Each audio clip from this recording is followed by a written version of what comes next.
And welcome to Blockbuster Bums. Kick back your recliner, crack open a beer, and let's talk movies. And today we'll be talking about episode 9 of Band of Brothers, Why We Fight, the second to last episode of this series.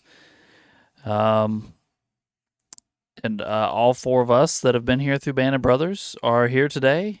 And I think that's all the housekeeping I have. So, Tom, what were your initial thoughts after your rewatch of episode 9?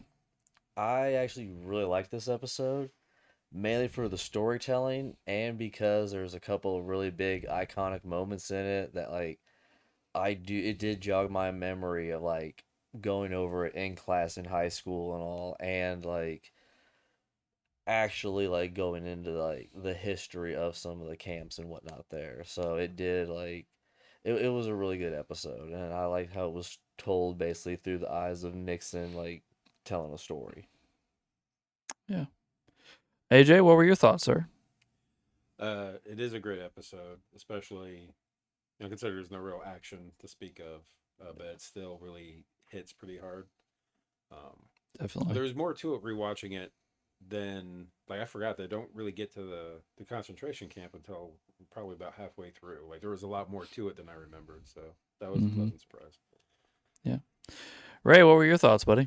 Yeah, I liked it. It was a good way of kind of explaining just how far war can go and how fucking bad it can get and how crazy one man's ideals can brainwash a whole society, and it ends up being that part in a concentration camp. So it started off kind of soft, and we finally got our first HBO gratuitous sex scene in the episode. But the way the storytelling went throughout the whole thing, and then just ended up with just a sad part in the concentration camp, dynamite episode. Mm-hmm. Yeah, I think this episode is really powerful and really, really good, but in a different way than the other really good episodes in this series. It's very different. Not in a bad way, just different. Yeah, it's more like in a dramatic way rather than an action sequence kind of way. Yes, absolutely. You see death, you see awful things happening to people, but in a much different way than we have seen in the battle scenes and such. Well, the whole time Nixon's kind of grappling with his role in the war, Mm-hmm. so it's like you kind of see his internal struggle from the start, leading to these atrocities that they've uncovered. Hey, these are popping up everywhere.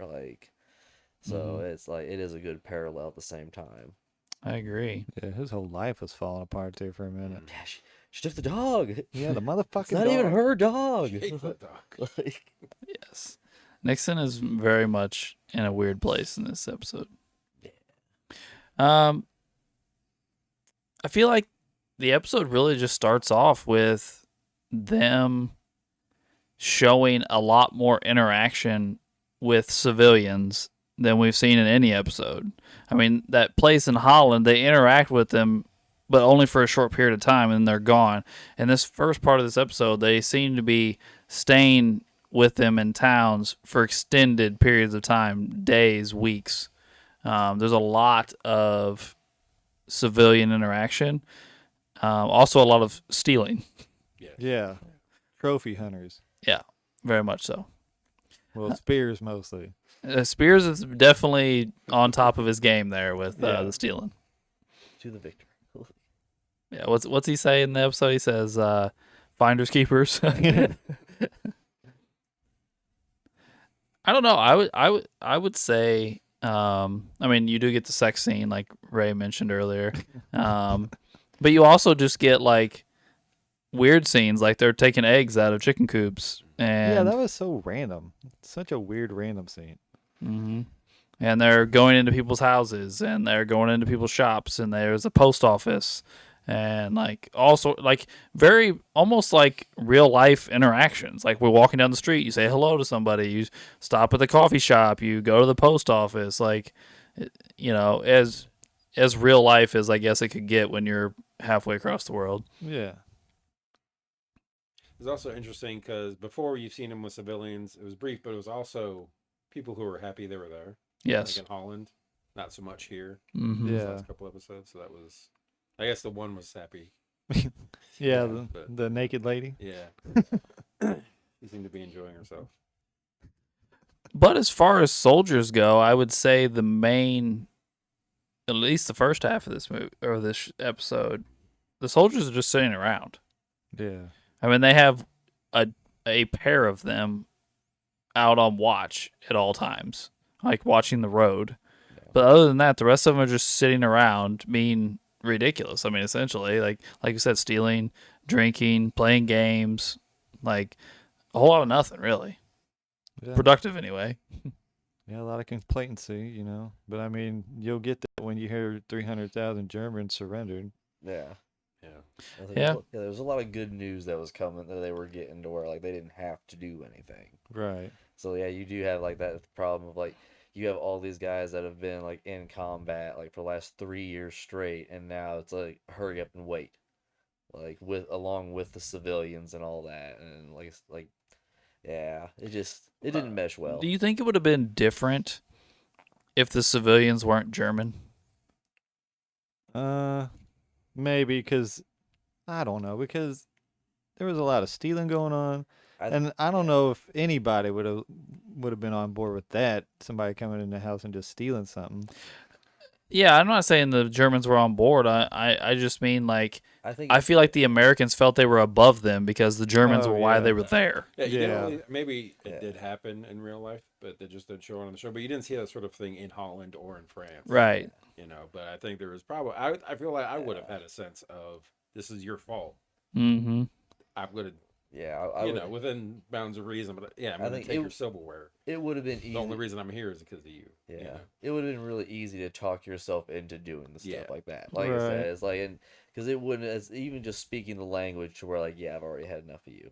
Like you said, like years of doing all this nonsense, like halfway around the world for all this, like, and yeah, like you're the society that did this, or at least like let it. So yeah, I could see how it'd be easy. Like I'm gonna do this, and like I'm like they said in certain episodes, I'm gonna count to five. Like, and if you don't get out the room, like yeah, like when they were kicking people out and taking their home for the night and all, like and they're just counting down. So I think it would be easy. Like you're gonna comply, and I'll be peaceful until I'm done counting.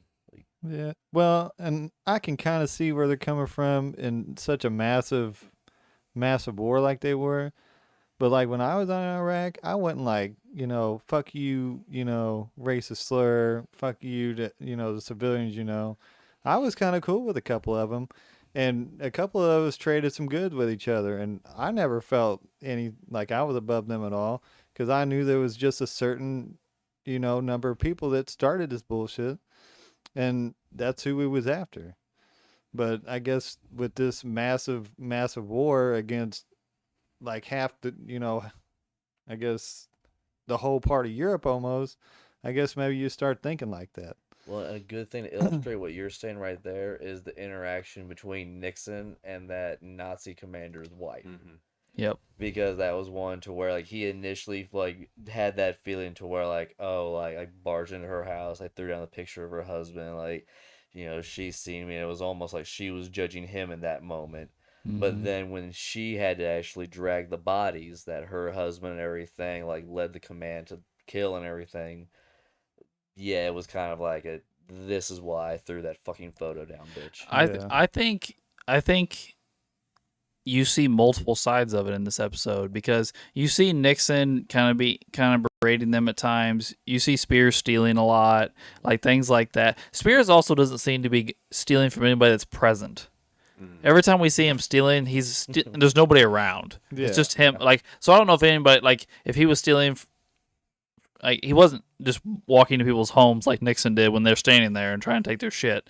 But I think Webster's was different because Webster had returned from the concentration camp and was trying to get food for these people. And I think he was just overwhelmed with emotion and was like, fuck these people. You knew that place was there. There's no way you didn't know this was going on. Well, that's a whole different situation. I was on board with the Webster situation, pulling that gun on that fucking stupid baker because he had to know. They had to smell the stench down the road. Yeah. And they had to know what the fuck was going on. And he could lie his fucking ass off till he blew in the fucking face.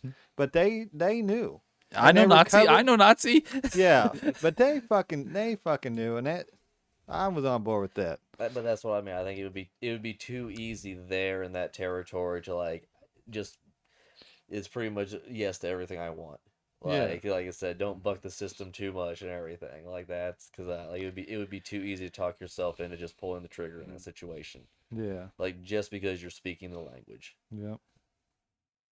And let's be honest, Webster's not exactly a hothead. He wasn't one of the guys you would have picked to blow up on somebody Right. if you was looking at one of the of easy company to do it. You know, you'd think of more like Garnier or somebody like that. You know, or even Nixon. You know, you'd think of them more than you would think of Webster. But I mean, he's seen that whole camp and he's seen the devastation, and sometimes that shit just fucking clicks and it goes, dude. Yeah, absolutely. By the way, I just want to point this out. Not that I'm judging because they had to do what they had to do, but if I'm starving to death, then the first thing you want me to eat is a block of cheese. I don't know about all this.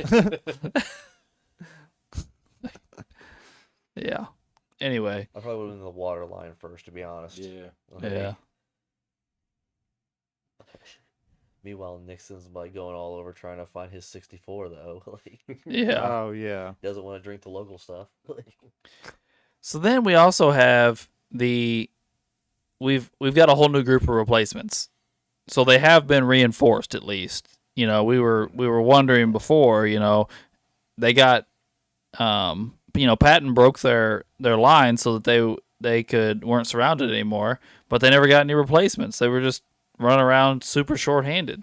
And then they got Webster back, but that was it. Like you didn't get a bunch of replacements in the next place either. Well, in this episode, off air or off screen, they have received replacements. And They got O'Keefe. yes, O'Keefe is the main character replacement that we see.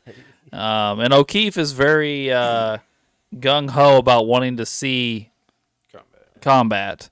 And I thought this was an interesting thing to talk about because, I guess if this is a world war. It's not some far-off war in some far-off land that you just kind of hear about on the news periodically. Like, the whole world is pretty much involved in this. Even if you're at home in the United States, like, the country is much different during wartime than it is regular time. Like, you are definitely affected by this. So, like, I feel like, you've been watching friends and family go fight in war for, half of a decade at this point. And you see it everywhere. It's surrounding you. So I think you could see where it would be easy to be like, hey, I need to participate. Like, I need to do this too. But I can also see where the other easy guys are coming from. Like, I don't need to see anymore. I've seen enough of it. Fuck this. I don't want to do it again. Yeah. Who is he in the machine gun?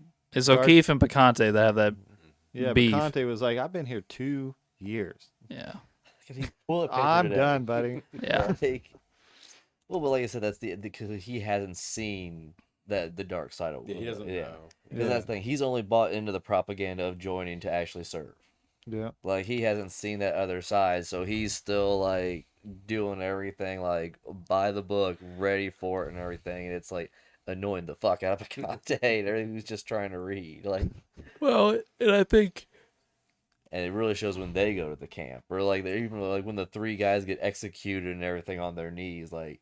The first time the first time he sees people die, you could see that's where, because the other guys are just like laughing, like, yeah, fuck them, they're Nazis, dude, and like, and he's just, Yeah. like baby deer in the headlight. Well, like, I was getting ready to go there too, Tom. He reacts very, very much to that, but then he completely can't function once they go to the concentration camp. He like just sits down on the ground and like can't talk, doesn't move, just sits there. but I think that's why that's the first time that Picante called him O'Keefe. Yes. Because that was to where I was like, hey, this is even heavy for the guys that have been there since the beginning. They're even like throwing up and like, they're like, oh, this was happening the whole time. Like, and then this is like the second thing you really see that's big. And it's like, yeah, it's a big jump, buddy. Like we weren't even ready for this. Like, we were ready to shoot people and like do that kind of stuff, but you didn't expect to see that. Yeah.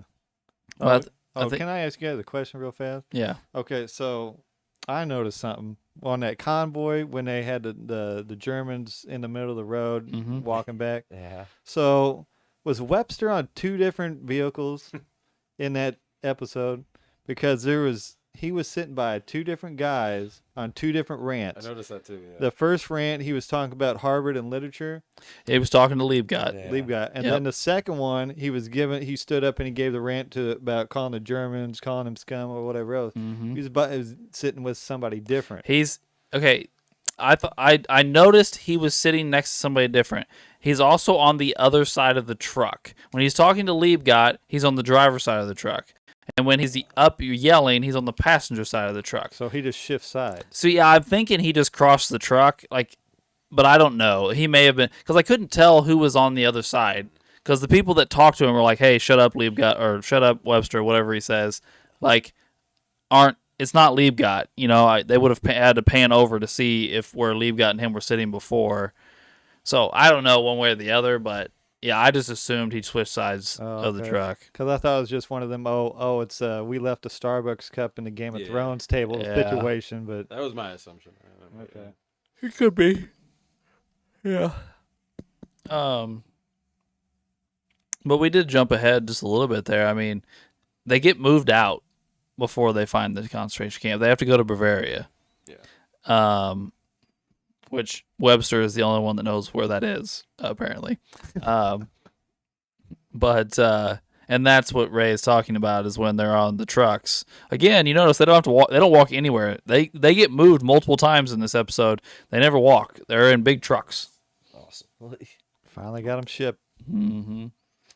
And they get sent to Bavaria because the Germans have taken to the mountains, is what they're told. And that's when Bull's, what is it?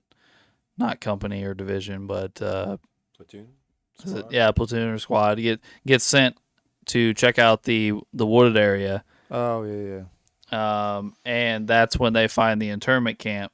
But they do it in an interesting way. I feel like they like was there like six of them, and the six of them like walk to the edge of the tree line and with their rifles up because they don't know what they're walking up on, and then they all just freeze and put their rifles down and they're just staring. And the next thing you see is Picante sprinting back to regiment and trying to find an officer. And then when Winters is like, "Calm down, Frank, calm down. What did you find?" And he's like, I don't know. Yeah. And like they were obviously I had seen it before, so I knew what they had found. And I don't really remember what I thought the first time I watched it, to be honest with you. It's been so long ago. But you know it's a big fucking deal. Like even if you don't know it's a concentration camp, you know it's a big fucking deal. Like that's people like Randleman and Picante and Malarkey and guys like that are been there the whole time are this flustered and worked up. It's a very, very... And then they show you the concentration camp by Winters and Nixon and Welsh going with Picante and pulling up to it. And it's I'd say it's got to be right up there, if not like the most powerful scene of the whole series. Easily, yeah. Oh yeah. They don't pull any punches with like depicting things. No, Like, not at all. Not at all. I kind of wonder who they chose to cast these Jewish guys and what kind of like did they just have to go off certain kind of food for a while? That's in my interesting facts. Okay. Yep. Okay, we'll say They're doing okay. the same thing though. Yeah. Like, Yes, Okay. I looked into this. Okay. Roger that.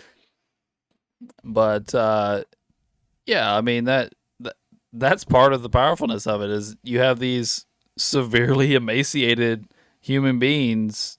Obviously, there's dead bodies everywhere and things like that. But I think the actual like poor shape of the alive people is worse than seeing the dead bodies. Yeah. Well, I mean, because they're still able to communicate somewhat. Like I said, they're falling over each other, like just trying to get to them and get out and all. So and those are the only ones that survived. Is like basically they just didn't have enough ammo to execute everybody, is what old boy was telling them and all. Yeah. So even that, they're just like, yeah, they just pretty much like like emptied all rounds and then just dipped out, like left us here to starve like the rest of it to death. Mm. And Yeah. and give me a history refresher. What was Hitler's problem with the Jews again? Why did he go at them so hard like that? He basically blamed them for everything. Yeah. I mean, Like, it was what do they call it? The Jewish question. yeah. Yeah. Was like, yeah, it was essentially yeah, they were the problem, and he was trying to create a better race of humans by exterminating the people he thought were problems. It was obviously he didn't just do the Jews, No, but it started off real economic. but the Jews were the most. Yeah, Oh. it started Yeah, off. 'cause It started with them with the economics. After World War One, Germany had really bad economic situation. Inflation And out the ass. Hitler came to power. He got elected by basically blaming Jews and others and saying, "I'll deal with this." And he Okay. did. I mean, he believed it, Right. but yeah. But I mean, like the whole Jewish thing is a very old thing, especially in Europe. Anti-Semitism, Yeah. like that would be a whole thing to get into. Okay. Yeah, I mean, like, I think every culture's hated on the Jews at least once. Like, yeah, it's like everybody's taking turns in Europe throughout the ages.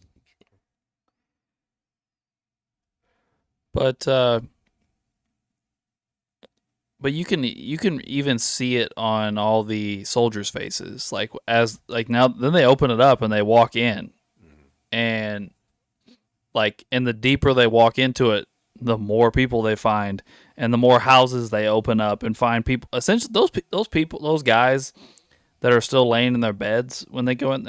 You call it a bed. It's more like a chicken coop. It's kind of what it reminds you of.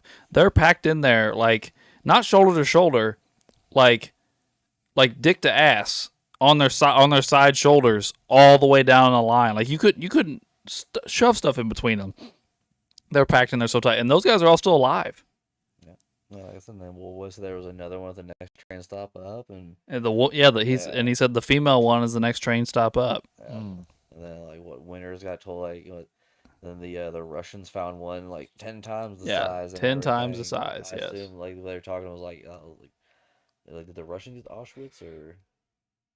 I'm not I sure. believe Russia did. Because I assumed that like that was one of the bigger well-known ones and everything is what they were referencing and all. Because they mentioned the incinerators and all that kind of stuff even to where like that's what they were known for like. Because that's something you even see like in Schindler's List when they're walking up in the lines, you see like just the ash. It looks like snow because it's like so much of it everywhere. And then when they open that train up, Mhm. holy fuck, dude. I guess that's how you come to the concentration camp. That's how you leave the concentration camp. Yeah, that's wild. And then it's like they had to stay there. That's what I was getting ready to bring up. Yeah. Then they had to put them back. Out.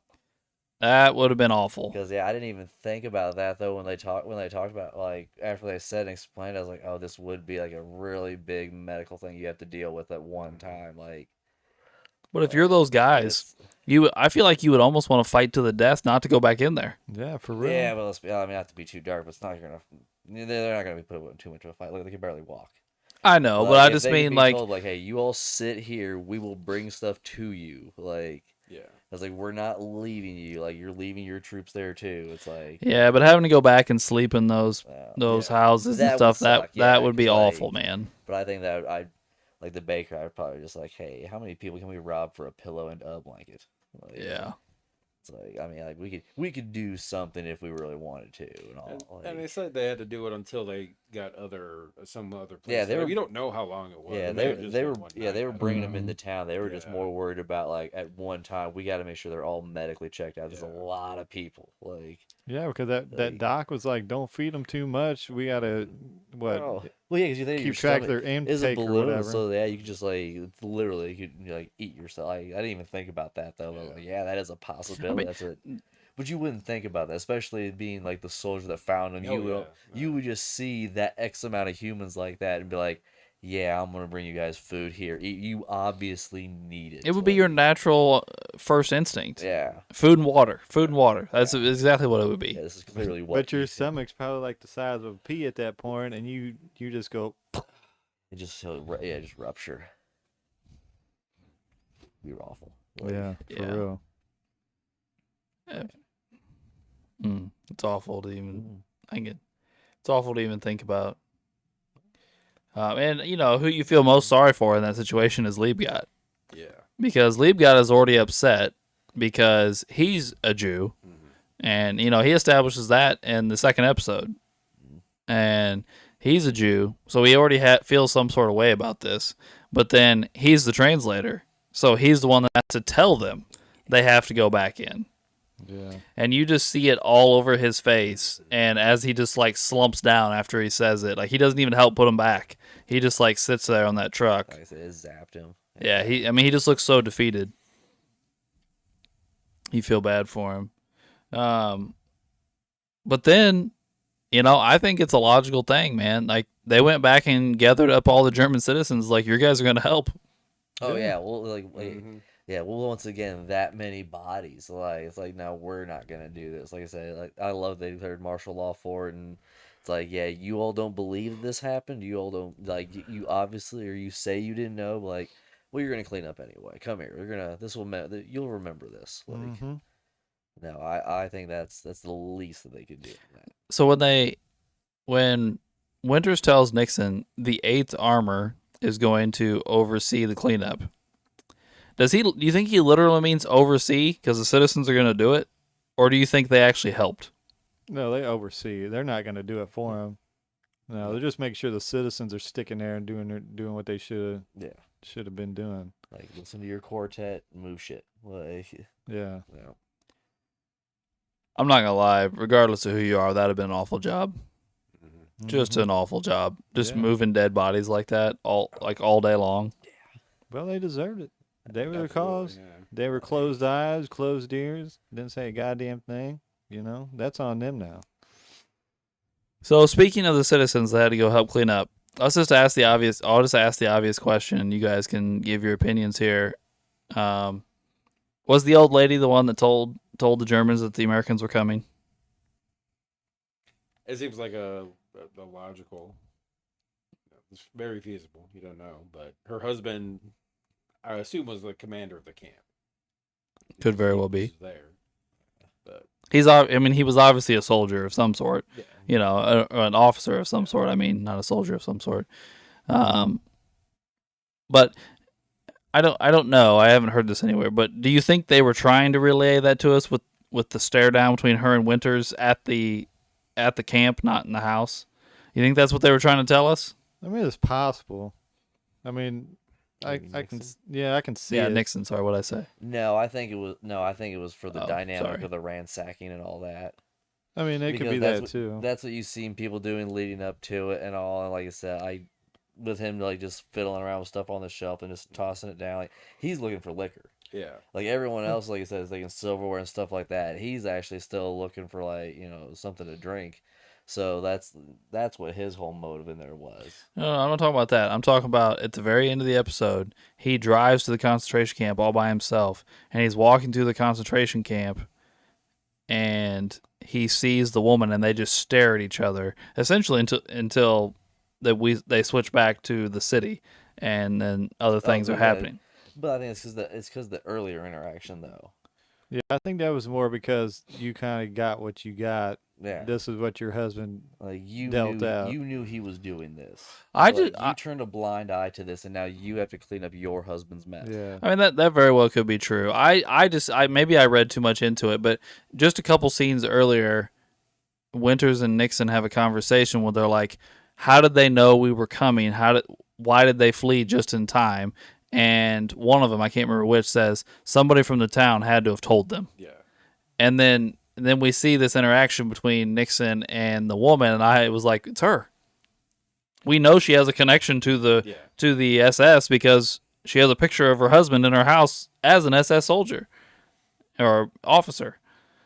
Yeah. I mean, it's a gray area. If you want to believe it, you can. But Yeah, I mean, I I don't. I have no I was like, facts. I don't think there's no storyline proof. Everyone in that town obviously knew the Americans were there.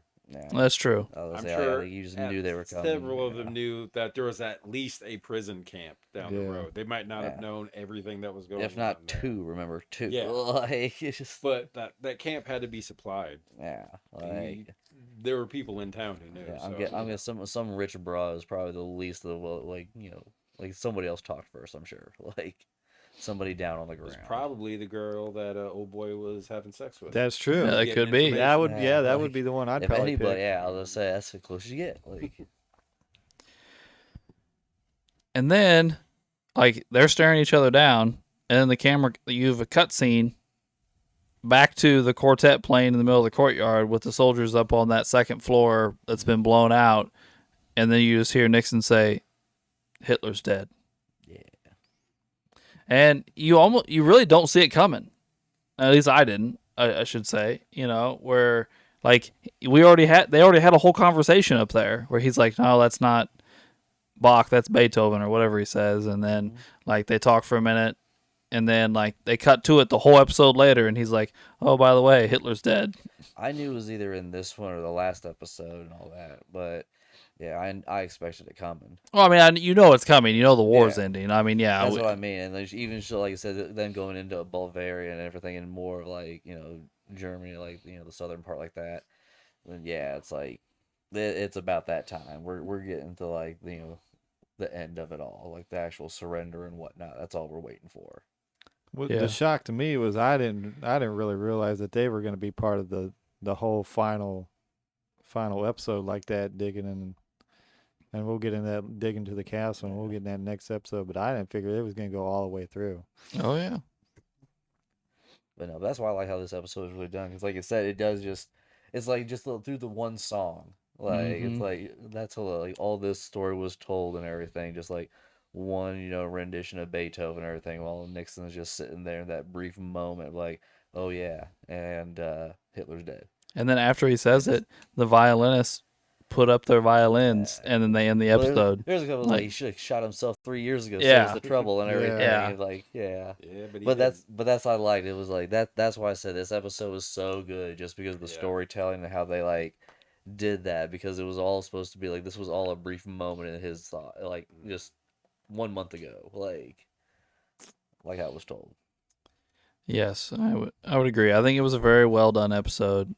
The guy that did this episode also did episode 5. So which one was episode 5? Oh, you got me. Was that Crossroads? Was that the forest? I bet that was the forest. No idea. No, it's Crossroads. Okay, yeah, it's also a really good episode. Yeah, that's the episode where Winters and them go take on those battalions of SS out in that field. Winters gets his final shots. Yeah, his final Okay. shots. Yeah.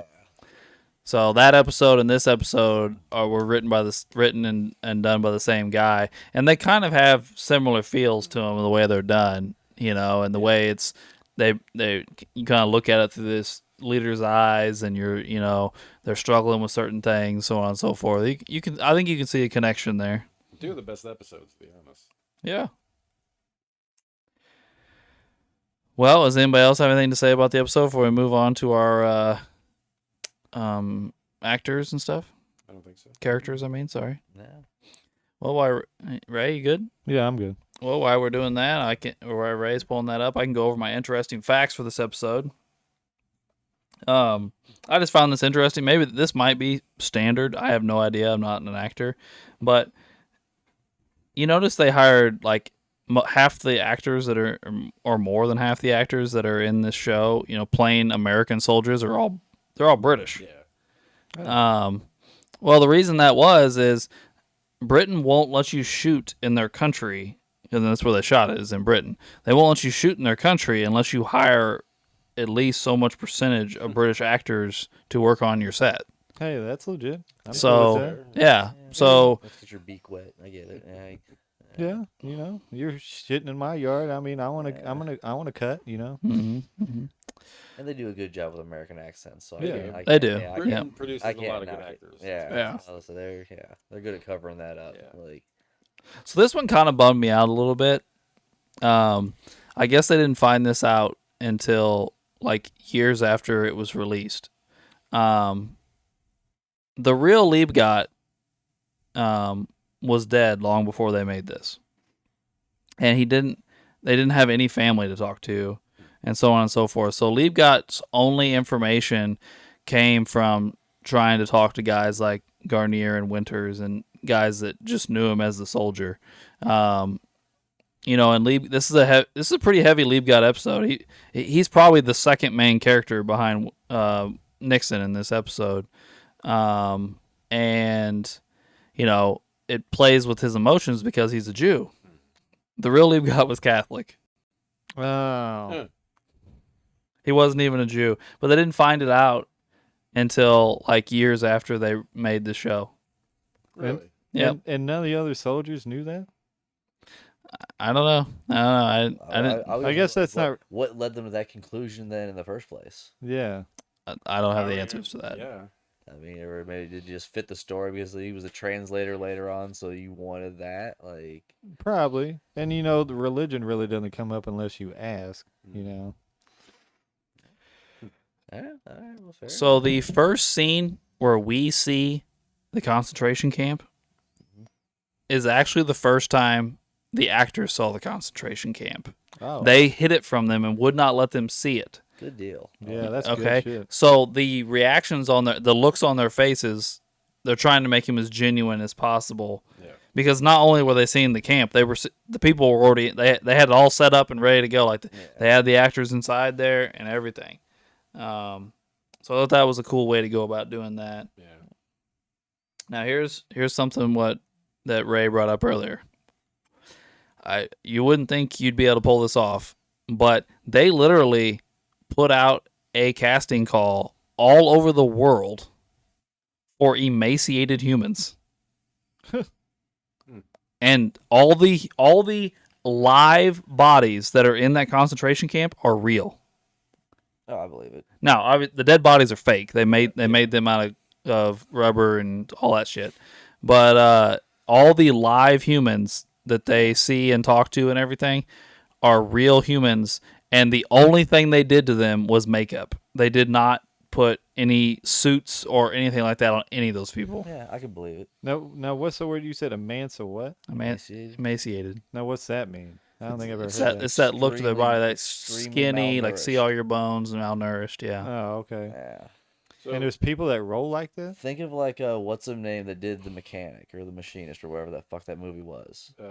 Statham? Christian Bale, wasn't it? Yeah. Christian Bale. He Right. did it. Yeah, he did it Yeah, to himself. he did it. Yeah. Yeah, think of Bale and everything. So, like, yeah, were these people who are just like naturally skinny, or did They they had, put like, out an this casting illness? call and a bunch of people starve themselves so they could be on the show? Well, according to the podcast, that these are people that already had issues in this area. He's like a lot of them were very sick. Okay. Oh, okay. He's like we actually had. He's like they like quadrupled the number of doctors on set during this time because well, but yeah, 'cause they were you worried would. about these people. Right, yeah. Like there'd be so many issues. Like even if they were just like anorexic and all that, or like bulimic to that extent, like you said, that's still like you still need medical attention and everything. Probably at some point, like something could happen on set. Mhm. Man, that's wild. Or what if you were like a cancer patient or But- something? yeah. But Yeah. to be honest, I could almost see if you seen that as a cast and you did have that look, like to actually take that role on, portray it seriously for what it is and everything. I think it would be a pretty good honor. Like it would be worth taking. mean, the job. yeah. I mean, I'd do it. Like if I say if that was the case, like yeah, like why not? But like- that'd be such a weird casting call to answer to. You'd be like, you want my anorexic ass to come play a what?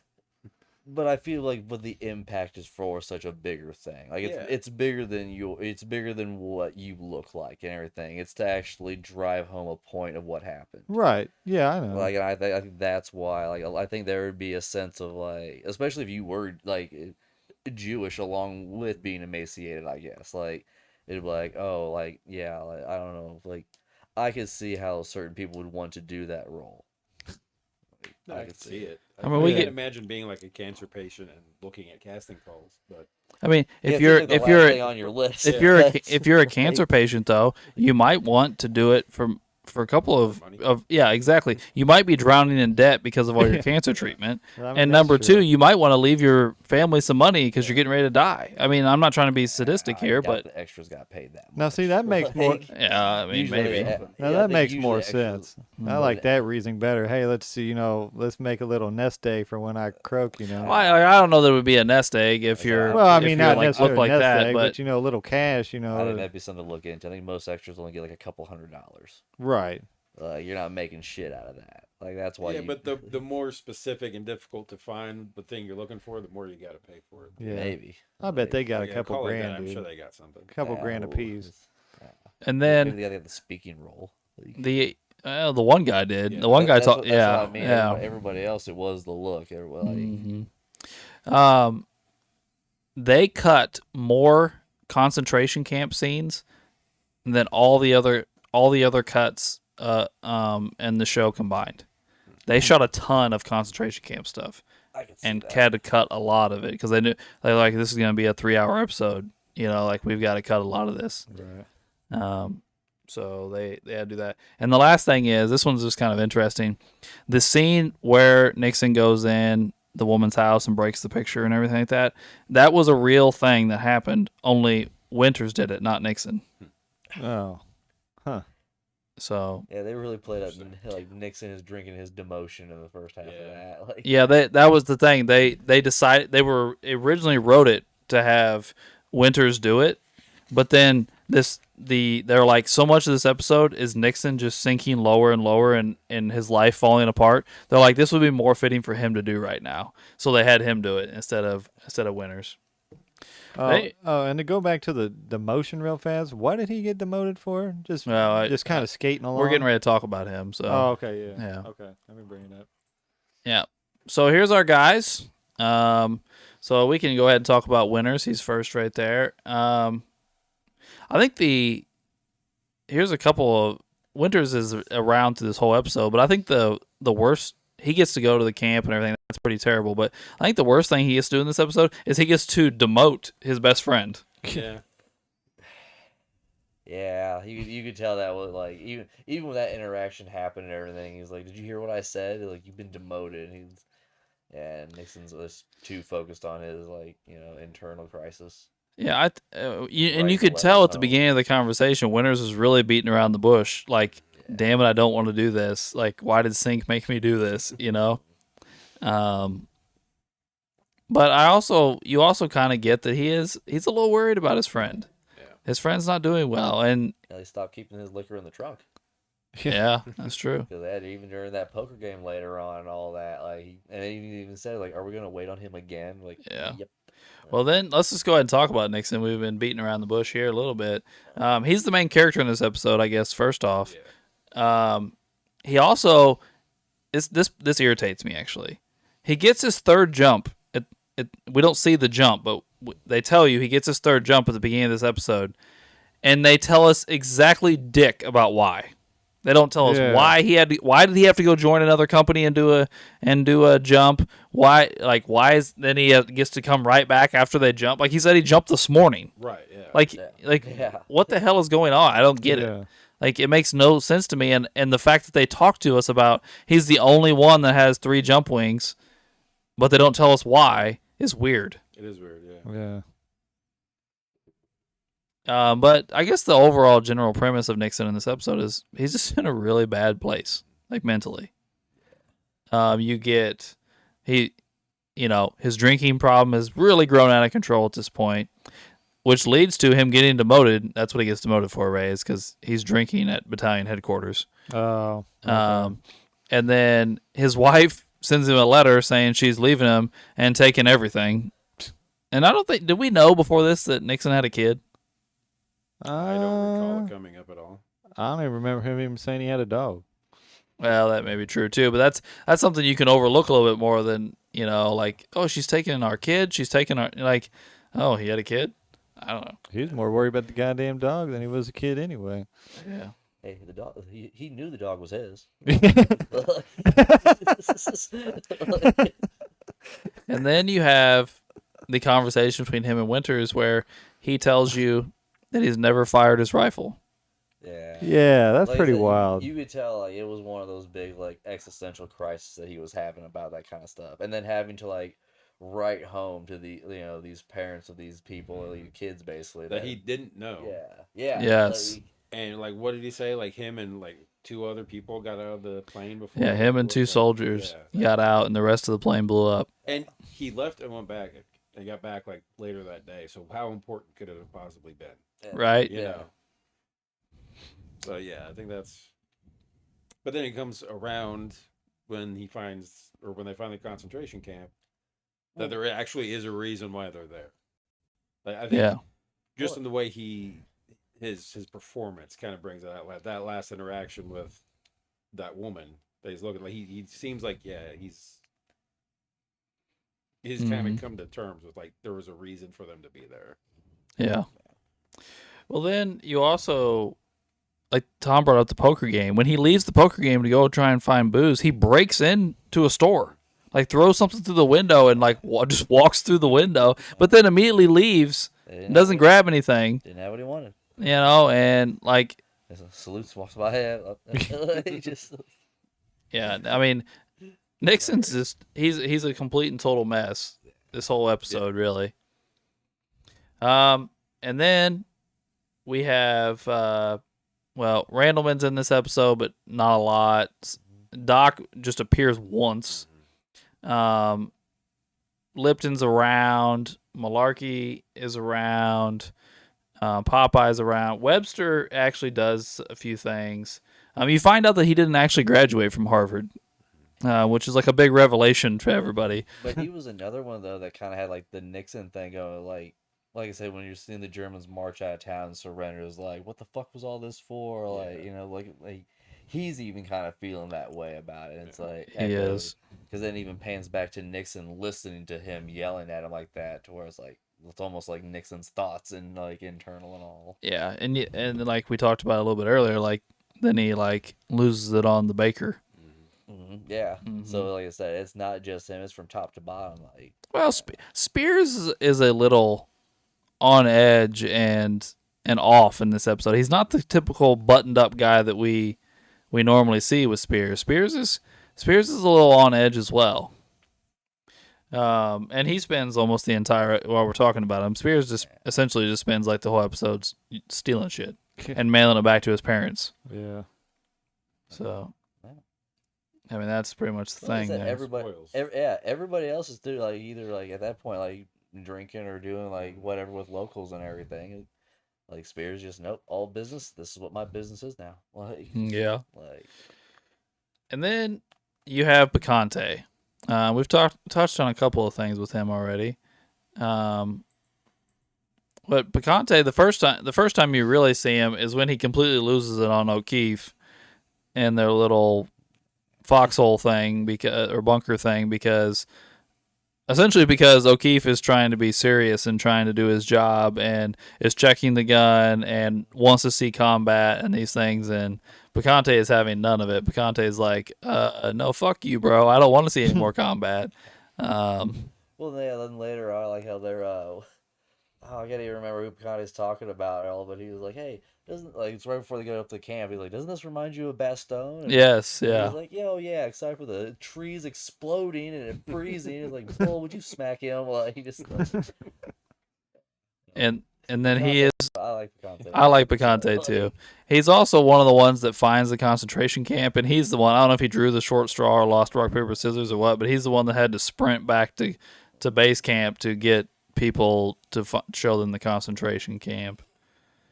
And then I think the other big character to touch on is Liebgott in this episode. This episode it deals with him quite a bit, and it really.